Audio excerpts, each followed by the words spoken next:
Hi everyone.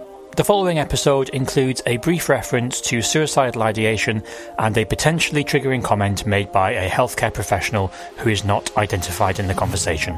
There are also quite a few references to research again, and you'll find links in the show notes. Please take care whilst listening, and for signposting to support, visit our website, anyamedia.net/lively minds. Hello, my name is Will. And my name is Ellie.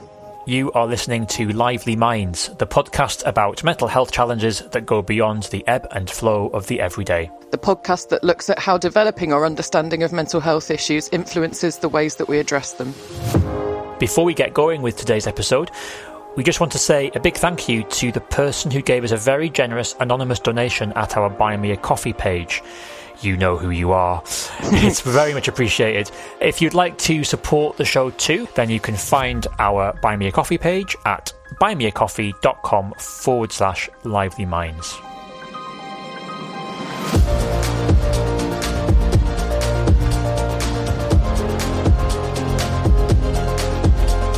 In today's episode, we are talking about the interconnections and misconceptions surrounding mental health and learning disability. According to the charities Mind and MenCap, learning disability and mental health are often muddled. At the same time, some studies show that learning disabled people are at least twice as likely to struggle with their mental health than the population at large. To guide us through this topic, we are delighted to welcome Paul Wilshaw to the show. Paul is an associate producer at Mind the Gap Theatre Company. His role includes supporting the company's producing team in project delivery. As well as being an advocate for Mind the Gap, Paul uses his own lived experience to be an advocate for learning disabled people. Paul is also presenter of Mind the Gap and Disability Arts Online's podcast, Disability and ... I always want to say the ... Welcome to the show, Paul. Well, thank you very much for having me. I really do appreciate it. I guess we should start off just by saying that Ellie and I both know you outside of this podcast. We've known you for a while, and it's just really great to actually finally be able to have you on the show. Definitely. It's been great, and I know Ellie from We Shall Not Be Removed, and that was, a great experience, except for wish we didn't have to go through that experience in the first place, but we did. Just to explain that We Shall Not Be Removed was the Disability Arts Alliance that came together during the pandemic to try and work out how we could have a better landscape for disabled artists during and, most importantly, following the pandemic as well, right? Yeah, definitely. It simultaneously feels like it was ages ago that me and Paul was seeing each other on Zoom all the time, but actually it also in a way feels like it was like a month ago. I know. So Paul, thanks for coming and talking to us. To start off with, as I mentioned in the intro, according to both MenCap and Mind, MenCap being a charity that works with learning disabled people, Mind being a charity that focuses on mental health, learning disability and mental health are often confused. So we were wondering, do you agree with that? And if so, why do you think that is? I think it does get confused. A lot of the times that you can't actually tell what part is of you, what part is your learning disability, and also what part is your mental health. And if you don't understand it yourself, then in a way, how can you expect other people to understand it? So, I mean, I have depression. I got diagnosed with that, but I've also got learning disabilities and cerebral palsy.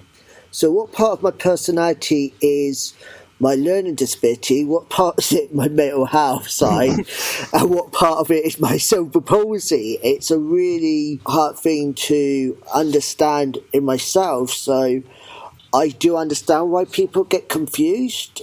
I think, though, people do get confused. I think it's also that fear that people have of the unknown, and the fact of that there's so much now being in the media around mental health, and people are trying to understand their mental health, but also trying to understand, have I got this disability, or is that part of my disability?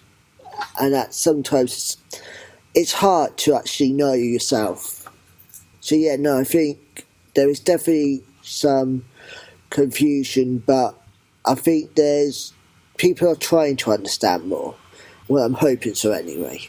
It's hard trying to figure out which bit's which, isn't it? And then at the end of the thought, you're like, well, actually, it's just sort of all the bits, a bit like a jigsaw or something. Yeah, and you have to put it all together. And I think it's also that thing of that everyone's scared, but also there is fun around having your disability and having your mental health, because there is fun in that. Yeah.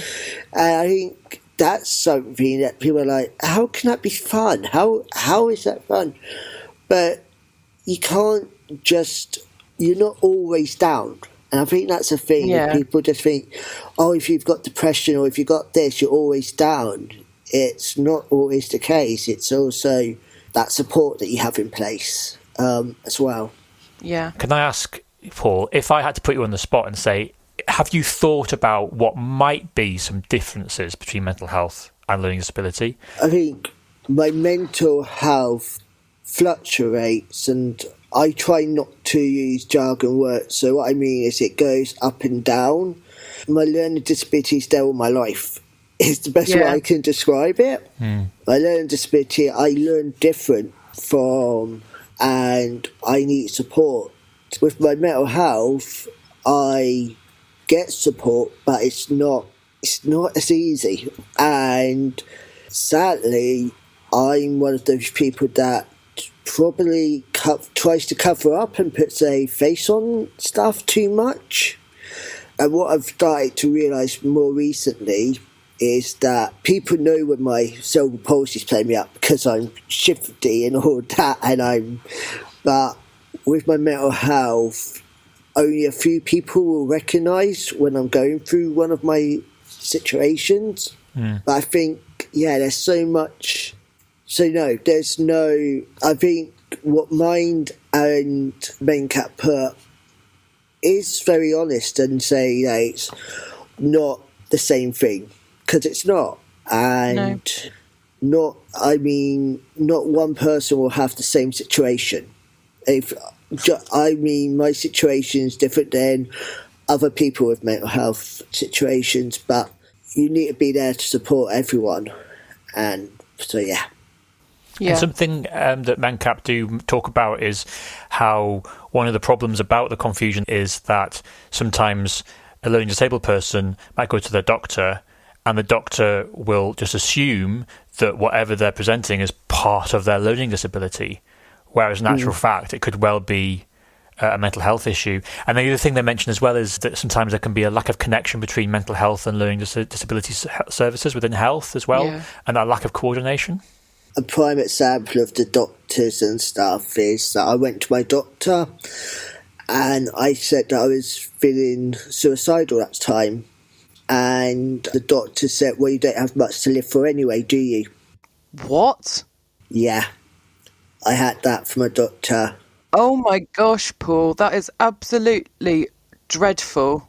Yeah, and so I had that experience, and I can talk about it now, but I'm like, at the time, I was like, okay. And I have to laugh about it because I'm like, whoa, okay. Good God. But I had to go out there and I had to chuckle to myself because I was like, what else am I going to do here?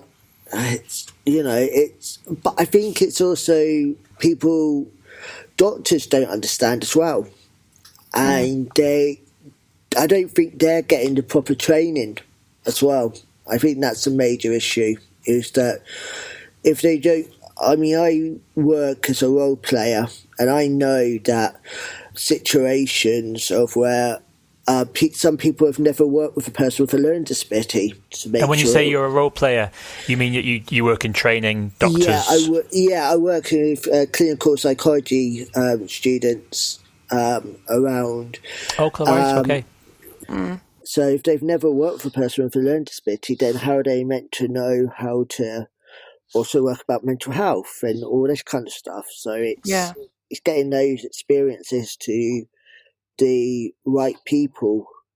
And I really enjoy doing that because it's like this is training up the new doctors and the new people that are going to be going into those situations of working with people with learning disabilities. So I have And I don't only just work with myself, I work with a group of people that do it with me. So it's that experience. Yeah, there's been a few times where you're just like, okay, this is the new generation. It's just seeing that as well. Yeah. So I guess we just need more of that then, don't we? Need more courses and things maybe for GPs, not just for specialist psychologists. Yeah, definitely. Yeah, and I know from friends with learning disabilities and also like friends with children with learning disabilities, there seems to be a lot of being passed from one service to another, with neither service wanting to support. I think it's hard. Yeah, I think it's really interesting that it's the passing from young people to adult services, and that transition period it's really hard I don't think groups talk to each other as much as they should, and that's where a lot of people are missing the gap. I was going to say minding the gap, but no, it does seem that there's a lot of young people that are having that problem of that they go from one service to another and they're not all joining up. And I guess that kind of those interactions with the health and social care systems that are disjointed are going to, of course, have a pretty negative impact on people's mental health as well, right? Yeah, I mean, so my experience, I had more problems when I was an adult than when I was a young person. That's it. A youth. But yeah, the youth of today. But yeah, I think, so my experience has been more when I had some situations when I was down south, but I've had more situations when I've been up north around my mental health, which been, yeah. There are studies that have said that learning disabled people are like more than twice as likely to experience mental health problems than people without learning disabilities. And I guess we've just sort of said one of the reasons that might contribute to this is like the fact that the services that are meant to support both those things aren't really capable of supporting both at the same time, it seems. But is there anything else that you think like gets in the way of learning disabled people being able to sort of manage their mental health? And I think the stigma around it, getting like this whole thing of getting people to talk, but I think there's an issue around that as well, of you don't know who to talk to. And I mean, there's great organisations out there, but there's definitely still issues around that topic. And yeah, just knowledge as well. Depends on also your age of the person. I think that's a major thing of like, if you're in the younger generation, and I don't know the statistics around this, but they're probably more likely now to talk. Yeah. If you've got a learning disability as well, compared to if you're in the older generation that has been brought up, stiff upper lip, you got to carry on and all this. And that does happen in the learning disability community, learning disabled community as well. That you're okay, you can survive, you can cope. And I think that's probably another thing. But also, what's in your area? What organisations are around that actually can support? I mean, I've got a great family here at Mind the Gap who support me all the time when my mental health goes down. Oh. I know that I can talk to them, and they know that if I need to go down south, they allow that to be with my mum. So, and my up here is like a family to me. So I'm like, I know who to go to when I need to. That's brilliant. Because I think having someone you can go to is so important, as you say, and being able to communicate and talk through the challenges that you're having. And I do wonder whether, I work with a lot of learning disabled creatives and artists. Often I find learning disabled people have a different way of communicating than non-learning disabled people. This idea of that some people are non-verbal, that they don't speak and that they don't speak necessarily. I guess that is going to be putting more and more barriers, isn't it, in the way of somebody being able to have a conversation with somebody about how they feel? There's definitely ways of communicating, even if the person is non-verbal as well, and how I think you have to always take stuff as a one-to-one basis and use how does that happen, but also does the services have enough time nowadays to actually deal with that situation as well. And that's so awful, isn't it? Because that's just it's an access need, and you're right. You're very eloquent, and you speak very well and quite a lot, and yet you had that experience at the GP. So it's awful if stuff like the GP or what does someone do who needs someone to have more patience and work out different ways of communicating? Yeah, and also knowing that sometimes the old school methods don't always work. I mean, I've had situations where I have seen balloons being given in things and sweets and stuff like that. Given to adults? Yeah, being given to adults. I see. So kind of proper it's like someone's trying to communicate something and they're like being given a lolly and a balloon. Do you want a lolly or a balloon? And it's just like, this is in the role-playing situation. And I have seen that, and I'm like, oh my God, is this I hope you tell them where to go when that happens, Paul. I've seen people walk out. I have seen people walk out before when that's happened. So, yeah. And it's that thing of, it's worrying. I should say that on the Mind website, there is actually a list of organisations that particularly work with learning disabled people who have mental health problems that I've just found. So I'll put good. That link in the show notes in case anybody's listening and would appreciate some signposting. Yeah, and I do want to say there is really good organisations out there. I don't want to just think that people think that I'm just slating everyone, because I'm not. I think there's some brilliant organisations that really do support people with disabilities and mental health. You really have to be out there to support. And Great. Let's go to a break. We are on social media. Come over and tell us what you thought of our show, suggest a topic for future shows, or just say hello. Our handle is the same across all the platforms.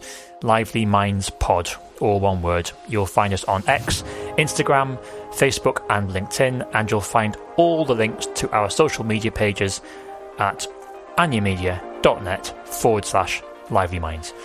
You can also contact us by emailing livelyminds@anyamedia.net. Do you think that looking at mental health from the perspective of learning disability provides any fresh or helpful perspectives? I don't know on that, if I'm honest. I think there probably is. I think if you're doing research around that topic, it needs to be done together.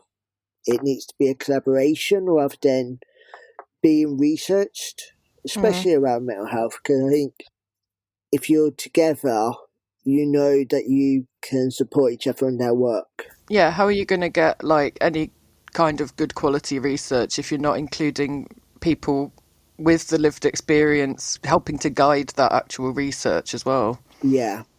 So something that you asked earlier about what's the things that also affects mental health. I think that was the word. Shake around that. For me, also, it's nighttime. Being alone is a major thing for me. And at nighttime, that's when usually my mental health goes down, because I used to be around my mum a lot and my family, and now I'm on my own. So it's kind of, I talk to my mum a lot, but it's like, it's a different feeling. And being up here by myself at night time and on the weekends, it's completely different. So I think that also is the loneliness. It's also a major thing. Yeah, I used to have that in the night time. I used to find so difficult. Yeah. It can be, And again, what you're saying is definitely backed up by research, because loneliness is something which disabled people are far more likely to experience than non-disabled people, sadly.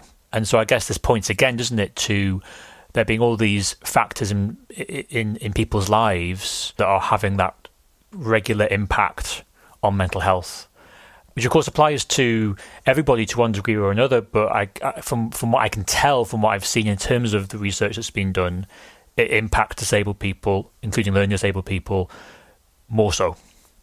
Yeah. Actually, I was about to say something that just ties right into the next question that I had, which... It's almost as though we know what we're doing, isn't it, Ellie? I know, because I was thinking about I used to also find it really hard, like not, at the night time, I used to find it really hard if I wasn't distracted by doing loads of other stuff. But actually, once I got physically a lot more disabled quite suddenly, that's when I actually started finding it easier, because I basically just invested in loads of memory foam pillows and video games. and then being at home on my own became like... I was sort of like forced to make it really fun. And so now I'm good at it. I like it. Is there anything about your disabled identity, which you've spoken very eloquently about on the Disability and ... podcast, that kind of helps you with your mental health? Yeah, it's a really good question. And I kind of separate it all. It's a really interesting thing, which is really interesting also because of me saying about that it's two different things. So I do separate my mental health and my learning disability and my cerebral palsy all differently. But I have been thinking about that. I'm not really sure if there's anything about my disability that's, my mental health as well. I guess in a way, like the how you were saying, like such a, Mind the Gap is like it's a disabled theatre company, isn't it? Yeah, disability led or learning disabled and autism theatre company. Yeah. Yeah, and that you were saying before that community is like it's like a second family kind of thing. Yeah. So I guess in that way, that's like, a way in which sort of being involved in specifically like disability stuff is helpful. That's created that like caring community. Yeah, and I think, just having my friends around me as well is a major thing. That's not just from work, but and I used to play football a lot, so that also was a major thing for me. Nice. Thank you so much, Paul. Is there anything else you want to add, Paul, about the interplay between mental health and learning disability? All I've really got to say is that everyone is different and no experience is the same. And to look after yourself is a major thing. And also that don't feel that if you are going through a bad day or a bad week, that you're a failure because of it. We all go through it, and there is people out there to support and to care. And Oh, that made me a bit teary in a nice way. It's so right. And to the younger generation as well, that there is so much out there. And if you're going through a bad day at the time, seek help, seek the right support, okay? Because you're all valuable. Thank you so much. What a lovely message to end on. Thank you, Paul. Thank you so much, everyone, for listening, and please tune in again in 2 weeks' time for another episode of Lively Minds, the Mental Health Podcast. Please note that this show does not constitute medical advice and is not a replacement for seeking professional help. You can find signposting to support on our website at anyamedia.net/Lively Minds. Make sure you keep up to date with our shows by subscribing wherever you get your podcasts, and find us on social media at Lively Minds Pod. Take care and bye for now. Bye-bye. Bye.